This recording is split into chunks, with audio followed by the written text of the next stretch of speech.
what I'm going to do is I'm going to make Sabrina, you a co-host, so um, you can manage uh, other people that might join, and you can also kill people who are Zoom bombers. So, Okay. okay, so I think we're ready to roll here. So Sonia, thank you for joining office hours today.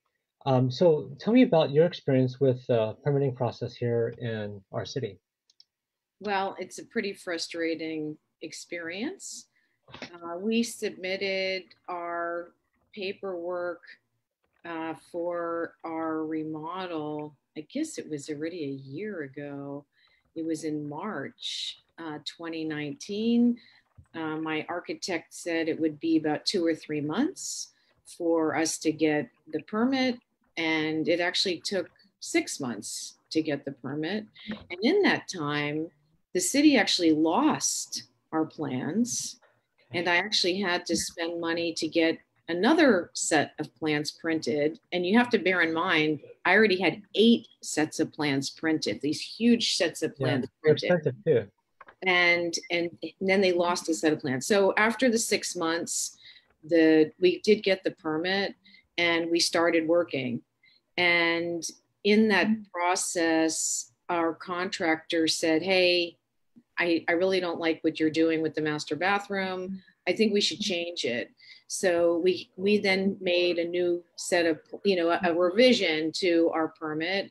And this really should have been like an over the counter approval, which took 5 weeks to approve. And in this time we had COVID. So my contractor has stopped working. I mean, this whole thing has been such a nightmare. I can't even tell you. Yeah. So anyway, we got the permit approved after 5 weeks with the revision. The contractor went ahead and changed the plumbing for the changed bathroom, and then he asked the city to get a inspector, and now we're waiting a month for the new plumbing to get reviewed because there's now only 4 inspectors in the city of Palo Alto. So at this rate, it's going to take a very long time for me to get back into my house if I have to wait a month for every inspection. So I'm incredibly frustrated.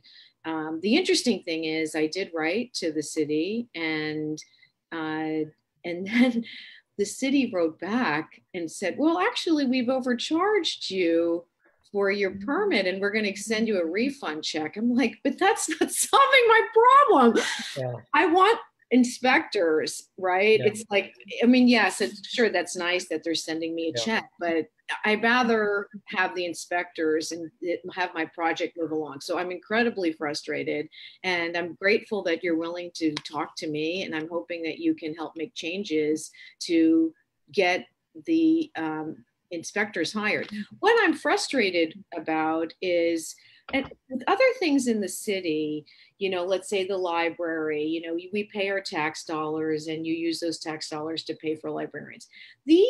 The thing is, with my remodel, these are direct costs, right? I have to pay for permits, which pay for inspectors, right? So it's like I'm paying for services that are not being rendered. So it makes me way more frustrated, right? Than just like, yeah, of course, I would love everything to be functioning normally, but I understand we have COVID and the city is having financial problems, right? I understand all that, but this is a direct thing. I'm paying for this directly. There should be enough people for me to get my remodel done because I'm paying for these permits directly, right? So Yeah. that's why I'm incredibly frustrated, and that's why I'm writing to the city council, because you guys are the ones that are approving these budgets, and the city planning department with these inspectors should be fully functioning, and I shouldn't have to wait a month for every inspection.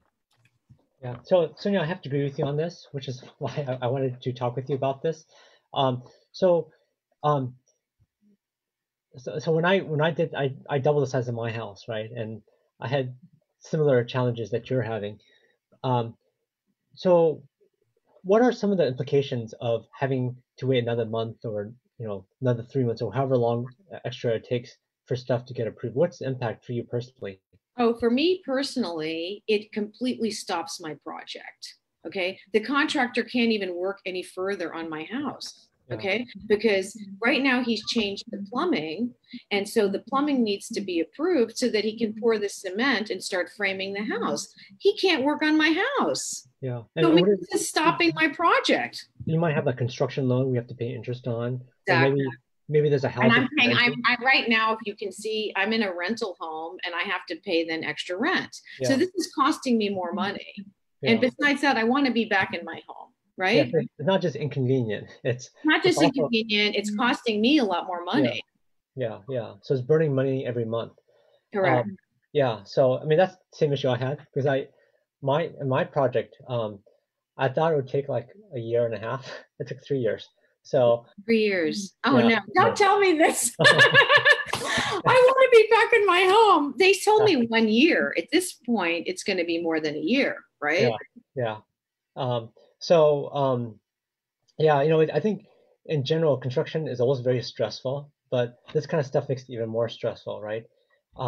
So what did the city say about why they lost the plans? I have no idea. I don't know. I mean, they said we've lost your plans, and basically you can't do anything, right? Then you have to go get another set of plans printed because they're Yeah, not going to approve your plans. yeah, yeah. And how much does it cost to get the plans printed, roughly? I think it was $85. Yeah, I remember That's it's for like one not set of plans. yeah, it's not just like a 8 by 11, it's Wait, actually I kind of can't hear you. oh, can you hear me? Hello? Is the audio still there? Sabrina, can you hear me? I can Okay, hear you. sorry, I didn't get. I guess the internet becomes unstable, Oh, and then I okay, can't hear you. Yeah, okay. sorry. So no, I was just saying, so I think what people also realize about plans, like these kind of big, large format plans, is they're actually very expensive. So it's not like making a copy of an 8 by 11. No, no, Yeah, no. it's pretty expensive. Um, so um, so what do you think we could do to kind of improve the process? Because this is already a very stressful process. It's a lot of money for most people.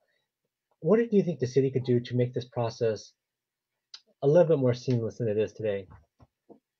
I think it should be somehow much faster that things get approved. Hmm. I mean, this is like, it seems crazy to me that we have just this very long approval process, Hmm. and then that there should be enough staffing, right, to do these inspections. Yeah. Yeah, I mean, especially when it's just a remodel, it's nothing very controversial. It's very much more does it meet building code type of stuff, right? Right, this is not like I've got, right, I mean, it's a remodel, it's not a new house or whatever. Yeah, There's, they're building new houses behind our rental here. So I guess that's different, right? But it's like, I would think that the city should be happy that I'm improving, a home in the yeah, city of Palo Alto, right? Instead of all the house is 60 years old and it yeah, needed work. I was living a long time without heat. So I'm like, the house needed work, yeah, right? So anyway, I would think the city would be happy. It shouldn't be this hard thing to get done. yeah. You're investing in the community, right? So that you would think it should be something we would want to do and make streamlined. Exactly. Yeah, one of the fundamental things that I think why and there's been several committees set up to kind of improve this process, but one of the reasons why I think it hasn't improved is because um, there's no real feedback mechanism, right? Like if you go and uh, buy something off of Amazon, Amazon will ask you, so how would you rate this transaction, right? Yes. Or Yes. or like eBay or like any retailer, right? They ask you, so how likely are you to recommend this service to someone else? Yes. And I think like the art center actually does now. They have something called Net Promoter Score where they ask you, so what do you think of this class, right? And so they get continuous feedback. But with the development center, there's no feedback. There's no feedback. What the city does do is does a once a year survey to some random number of people to um, get feedback once a year, right? But what they don't do is they don't try to get continuous feedback because I think if they got continuous feedback, then issues like this get dealt with faster, right? Like lost plans, that's kind of that should be the part of the normal process, right? And if there was more of a continuous feedback mechanism, right, where maybe at the end of your project or maybe every time you visit the development center, you ask, how was the service? Like, how likely are you to recommend this service you know, to your neighbor, right, or whatever, something like that, because um, because it's a monopoly. It's not like you could shop around. If you have poor service here, it's not like you could go to, you know, inspection number two, right? You have only one choice. You're totally blocked by it. Correct. So so one of the things I've been pushing for is this idea that we have a net promoter score throughout the city, like somewhere where we ask for continuous feedback, whether it's working with utilities or the development center or whatever it might be, so that they get feedback as to how things are going. And if they're getting kind of negative feedback, like because right now there's not a um, like in the private sector, if you provide bad service, you go out of business, right?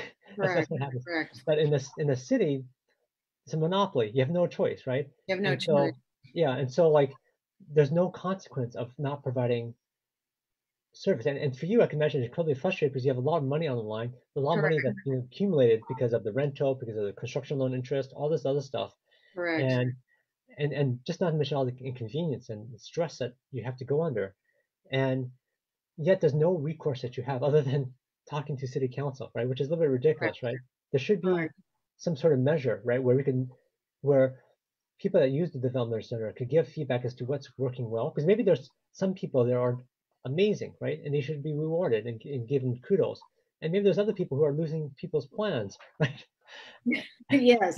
That we should like maybe figure out if there's a better role for them or something, right? I mean, just try to try to because the city is mainly a customer service organization, but doesn't operate like that, right? I mean, like there's some simple stuff where like I've since the last video we did, I got a bunch of people who I've talked with who also shared with me their horror stories about working with the development center. It shouldn't be like that, right? It should be something that people. It should be like a rock in the road for you. It should be someone that's trying to help you move down the road, right? Yes. And too many people tell me it feels like a rock in the road, and I think we could do better. I think our city could do better. I And think so, so. Yes. yeah, so Sonia, I think we have to jump to my next one, but I want to just thank you for um, Thank you. yeah, for Thank you, speaking up Greg, about for this. talking to me. I hope that you can help things and I'm get gonna definitely more try. So keep inspectors. me keep me abreast as to what's going on with this, and I'd like to know what happened, and we'll try to ping people as well. But thank you for That'd be speaking about great. this. But I think we need more people speaking out of this because it's an issue that a lot of people have. I mean, a lot of people have when they do development or do any kind of remodeling, but I think it's not really well known, and so we need to kind of I think fix this. Yes, that'd be great. Thank you so much, Thank you. Greg. Have a Thank great you. weekend. Okay, Thank bye. you. Bye bye.